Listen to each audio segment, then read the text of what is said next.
Hi, welcome to the Alsip greenhouse. It's Christmas time here at Alsip, and in the last video we showed you how to take fall planted bulbs, plant them in a container for a beautiful spring display.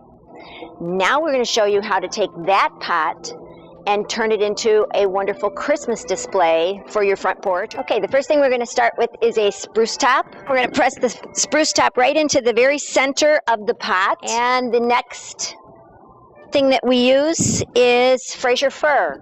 We cut our Frasier Fur into bite-sized pieces and we start to drape it around the edges of the container.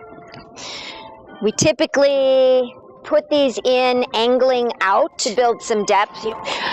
Okay, now through the magic of video, you can see that we have our Frasier Fur filled in evenly all the way around the pot. The next item that we use is Oregonia. It's similar to a boxwood, but it has some white variegation. It gives us a great texture. And you can see that I've placed that in the pot in 3 or 4 even spaces. This time I used 4. One of the next screens that I like to use is Orford Cedar. We often use variegated cedar.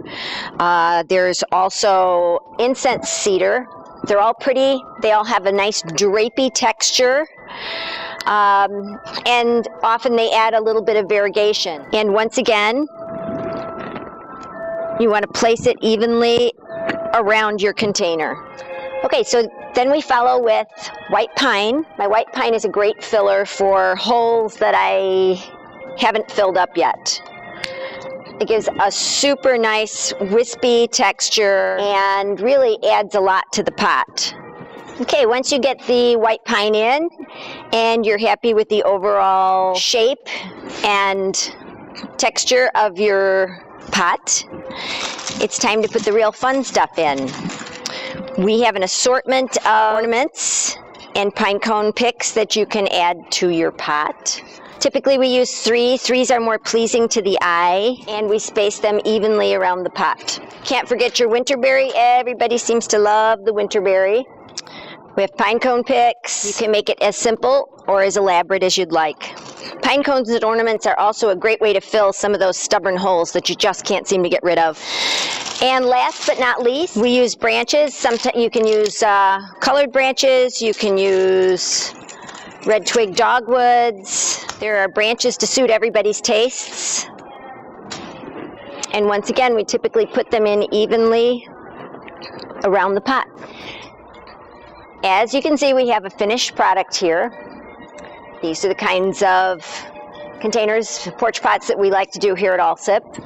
A couple of tips before we finish. To extend the life of the greens, either before you put your porch pot together or before you put your ornaments in, you can spray it with a product called Wilt Stop. Wilt Stop reduces moisture loss in the greens. And the other tip is that when you're using greens like the Oregonia, sometimes if you're doing smaller pots, this is a little bit too big a piece. You can just choose a spot about halfway down and snip it, and you have 2 pieces. So it goes a little bit farther that way.